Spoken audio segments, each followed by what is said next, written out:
Welcome in. Today, we're going to pull back the curtain on one of the biggest ideas in all of science. Seriously, it's a law that's hiding in plain sight, working its magic everywhere from the air you're breathing right now to the tires on your car. All right, let's kick things off with a super common mystery. You've been there, right? The first really cold day of winter hits, you hop in your car, and bam, there it is, that annoying little tire pressure warning light. Your first thought is probably, a flat, but it's probably not a leak. The real reason, it's way, way cooler than that. So the key to solving this little mystery isn't actually about the tire itself. It's about what's inside the tire. The answer is all about the invisible, totally chaotic world of gas. And it's all run by one simple but incredibly powerful scientific rule. Okay, so to really get why that warning light pops on, we've got to take a step back and ask a basic question. What even is a gas? I mean, what's going on with all those invisible little particles zipping around us all the time? So here's the deal with gases. They're totally different from solids or liquids, right? They don't have their own shape or volume. Nope. You put them in a box, they fill the box. You put them in a room, they fill the room. And the particles themselves, they're like a zillion microscopic pinballs, just bouncing around randomly with a ton of energy, smacking into each other and everything else around them. Now, for hundreds of years, scientists were looking at this chaos and trying to make sense of it. You had brilliant minds like Boyle, Charles, Avogadro, and eventually they figured it out. They managed to boil down all that crazy behavior into one single, beautiful equation. And here it is, the star of our show, PV equals nRT. That's it. That's the ideal gas law. Now, I know it might look like just a bunch of letters from algebra class, but trust me, this little formula is the key. It helps us understand everything from car tires to weather patterns.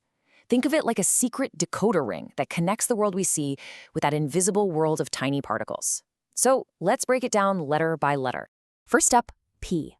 P is for pressure. Just picture all those microscopic pinballs we talked about, ricocheting around inside a container. Well, every time one of them smacks into the wall, it's a tiny little push. Pressure is just the total force of all those billions and billions of tiny pushes added together. So it makes sense, right? More particles smacking the walls or particles hitting the walls harder, that means you've got higher pressure. Okay, next we've got V for volume. This one's pretty easy. It's just how much space the gas is in. And since we know gases expand to fill whatever you put them in, the volume is just the size of the container. Simple as that. Could be a party balloon, could be your entire living room. All right, now for N. N stands for the number of moles. And you might be thinking, what on earth is a mole? Well, we're talking about bazillions of particles here. You can't count them one by one. So scientists came up with a shortcut. A mole is just a specific, really, really big number of particles. It's kind of like how we say a dozen for 12. A mole is just a word for a certain huge quantity. It's basically just a way for us to count how much stuff, how much gas, we're actually dealing with. And that leads us to the big one, T for temperature. And this is super important. In the world of the ideal gas law, temperature isn't just about feeling hot or cold. It's actually a direct measurement of energy. More specifically, it tells us how fast, on average, those gas particles are zipping around. So, high temperature, that means fast-moving particles. Low temperature, they're moving a lot slower. And last but not least, there's R. R is the universal gas constant. Don't get too hung up on this one. Just think of it as the magic number that makes the whole equation work. It's the piece that ties everything else together and makes sure the math checks out, no matter what gas you're looking at or what units you're using. Okay, so we've got all our letters, P, V, N, and T. But temperature, T has a special rule, a really important one. See, for this equation to work, you can't just use Celsius or Fahrenheit from the weather app on your phone. Nope, you have to use a very specific scientific scale.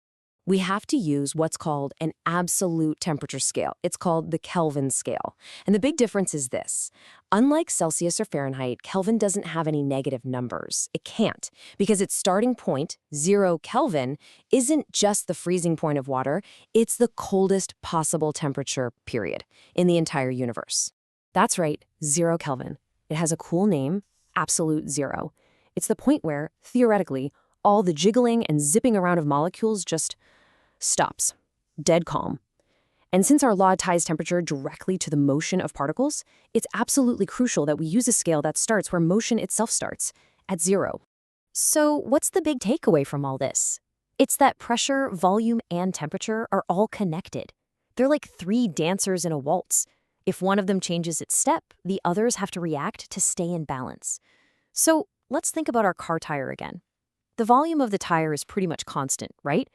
So if you change the temperature, say it gets colder outside, what has to happen to keep the equation balanced? The pressure has to go down too. And there it is, the light bulb moment. Now we can see exactly how this all circles back to our car tire mystery and a ton of other things you see every single day. This isn't just some equation in a dusty textbook. This is the physics of your life. So let's nail it down. That cold morning, the temperature, our T, drops. That means the air molecules inside your tires slow right down. They're not hitting the inside walls of the tire as hard or as often. And what does that do? It means the pressure, our P, drops. And boom, your car's sensor goes off. It's that simple. And this law is everywhere. It's why a hot air balloon rises. It's the secret behind how your refrigerator keeps your food cold. And get this, it's even how you breathe. Right now, your body is changing the volume of your lungs to change the pressure and draw air in. Pretty amazing, right? Okay, so this law is amazing. But there's a reason it's called the ideal gas law. The key word there is ideal. It's a fantastic model that perfectly describes a perfect, imaginary gas. But in the real world, well, things get a little messy. See, the ideal model pretends two things are true. First, it assumes the gas particles themselves are just tiny points that take up zero space. And second, it assumes they don't attract or repel each other at all. They just bounce around like perfect little billiard balls. Now, in reality, we know that's not quite right. Real particles do have a tiny bit of size, and they do have teeny tiny forces between them. That's why the ideal gas law is what we call a really, really good approximation. It's not perfect, but it's incredibly useful. And this approximation gets closest to reality under two specific conditions, when the temperature is high and the pressure is low. And think about why that makes sense. At really high temperatures, the particles are moving so fast that those tiny little attractive forces between them don't matter. They're just zipping past each other too quickly to notice. And at low pressures, the particles are so spread out and far apart that their individual size is basically irrelevant. So in those situations, real gases act almost perfectly, ideally, you could say. So what's the big idea here? What should you really walk away with? It's this. PV equals nRT is so much more than a formula. It's a bridge. It's a powerful tool that connects the big world we can actually see and touch and measure, like the pressure gauge on your tire, to that invisible, super fast, microscopic world of particles that makes everything happen. And that leaves us with one last kind of mind-bending thought. The ideal gas law is an amazing simplification that works brilliantly. It helps us make sense of the universe. And it kind of makes you wonder, right? What other ideal laws or simplified models are we using every day to understand how things work? And what other, deeper, more complex truths are just hiding beneath the surface, waiting for us to find them?